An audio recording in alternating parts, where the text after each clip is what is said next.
Hey everyone, last two tests are the ratio and the root tests. These tests are a little bit easier to figure out than the other ones as to when to use them, especially the root test. But the big thing is you're going to use ratio tests most of the time when you see factorial.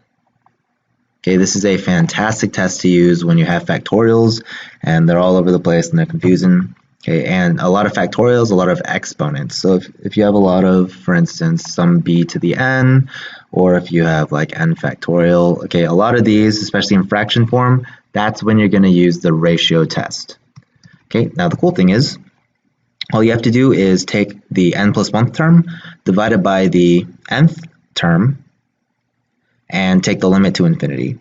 Right? And if you get something less than 1, it's convergent, greater than 1, it's divergent. If u equals 1, then that failed and you need to try something else. Right, so here's what we're going to do.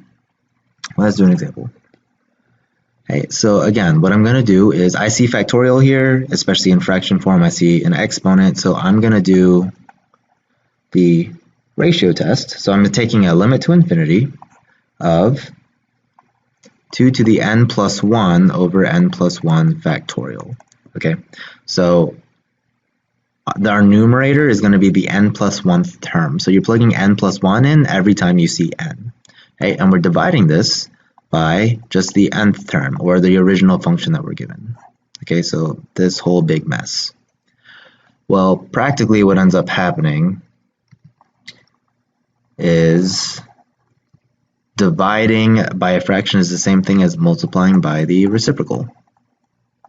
Okay, so pretty much every time you're going to end up with something that looks like this. Our n plus 1th term is here, multiplying by the reciprocal of our nth term. Okay, now here's where this helps with factorials and exponents. All right, 2 to the n plus 1 is the same thing as 2 to the nth times 2 to the 1. n plus 1 factorial, well, you just count down. So n plus 1 factorial is n plus 1 times n minus 1 times n minus 2. Okay, so n plus 1 times n factorial. Okay, remember, you can always just subtract 1 and you just keep counting down. Okay, and if you're uncomfortable using factorial, we can definitely review that. But things should always cancel, and that's the nice thing. So we end up with just the limit as n approaches infinity, of 2 over n plus 1, which equals 0, which is less than 1. So I know that this is convergent. Okay, and that is how the ratio test works. All right, let's run through another one.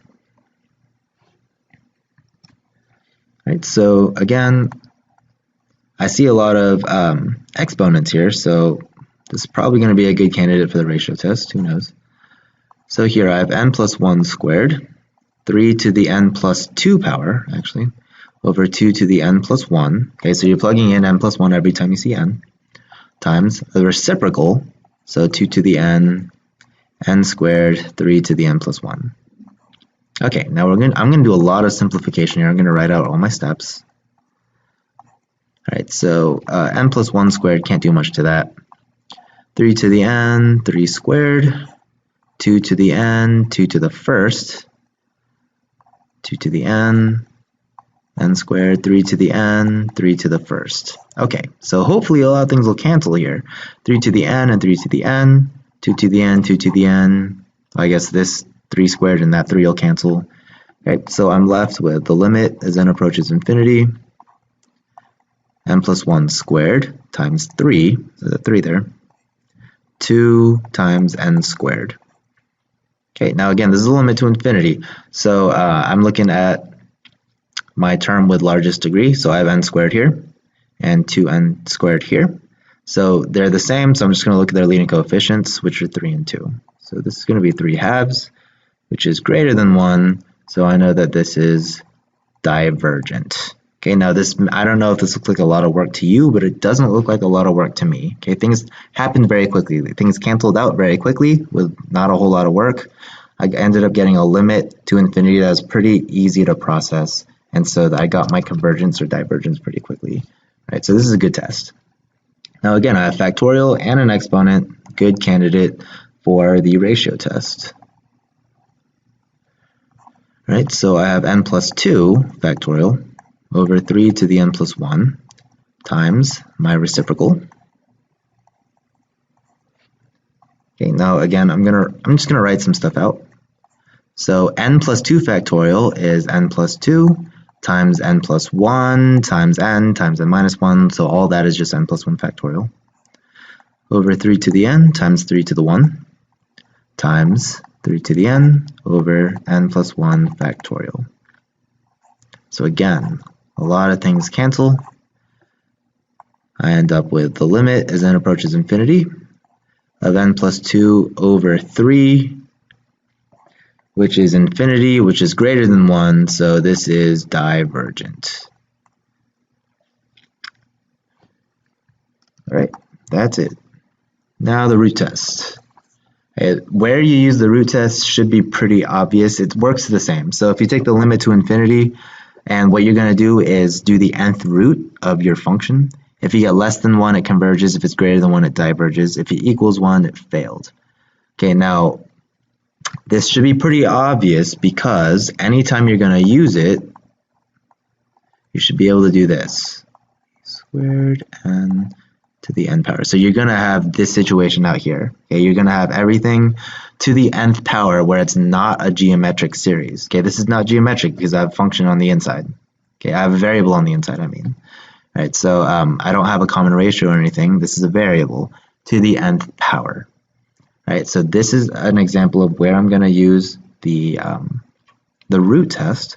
So what I'm going to do is take the limit as n approaches infinity of to the 1 over n power. Okay, so this will always cancel. Right? You're only going to do this in situations where this will cancel out. Right? So honestly, it comes far and few in between, but when it works, it's marvelous because it's really easy. You get 0 less than 1, so this is convergent. Okay, and similar deal here. Okay, it's even easier because they already have it to the nth power for us. So I know right off the bat that I'm using the root test. Okay, so 3n plus 4 over 2n to the nth power to the 1 over n power. Okay, so this is the thing I'm introducing so that these cancel. I have the limit as n approaches infinity of 3n plus 4 over 2n, which is 3/2 greater than 1, so divergent. Okay, same rules as the ratio test. All right, that is it. See you all later.